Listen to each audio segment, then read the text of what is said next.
Hey, what's up, everybody? This is JP, and I'm the host of Convicted to Christian. Welcome back. If you're new to the channel, we promote Christian content over here, so if you're into that type of thing, please go ahead and hit that like, subscribe, and notification bell. Generally, I bring you guys a daily bread every day, as to which I'll continue doing that, but I also wanted to start adding some little studies into the mix. So, starting today and over the course of the next 9 days, not only will I be bringing you a daily bread, but I'll also be bringing you this short Bible study. It's a 9-day plan. It's 3 parts. Each part is 3 days, but they're very short and it won't take up much of your time. So if you're here, I appreciate you sticking with me. And this particular study is called 9 Common Lies Christians Believe. I got this plan off the YouVersion Bible app. So if you want to follow along, go ahead and download that app. It is free. And we're going to go ahead and get right on into it. So here we go. God just wants me to be happy. Is happiness really the greatest good in the world? Statements like happy wife, happy life, and the ultimate goal of life is the pursuit of happiness have been staples in our society as long as I can remember. But is that what God's main priority for our lives is? To just be happy? Now, don't get me wrong, I'm not anti-happy. I'm a big fan of healthy happiness. What I'm talking about is the world's definition of happiness, or, even more relevant to each of us, our own view of happiness. The world's idea of happiness is directly tied to circumstances. If our circumstances are favorable, then we're happy. If not, then we're not. But here's the deal.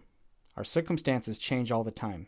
Many of us allow these vacillating circumstances to dictate our happiness. It's an extremely dangerous scenario when outward forces control our feelings. Does God have something more in store for you and me than just happiness? Here's the wonderful answer to that good question. 3 letters, J-O-Y. God desires that you and I experience joy, that settled state of contentment, confidence, and hope that comes only from trusting in Him. This beautiful truth is yet another indication of why joy is truly greater than happiness. Joy is not built on outward circumstances, but on Christ dwelling inside believers. If the Spirit of Christ is always inside me and will never leave me, then my joy will never leave me. No matter what I go through, I can have joy because my God is with me.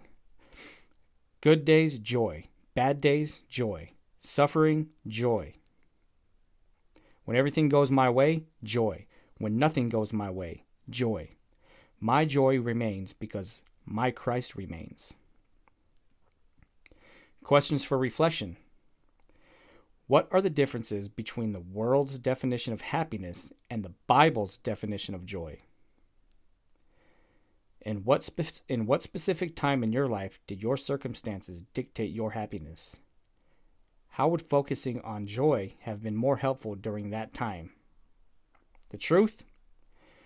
The world's definition of happiness is often dictated by circumstances, but biblical joy is built on a person named Jesus.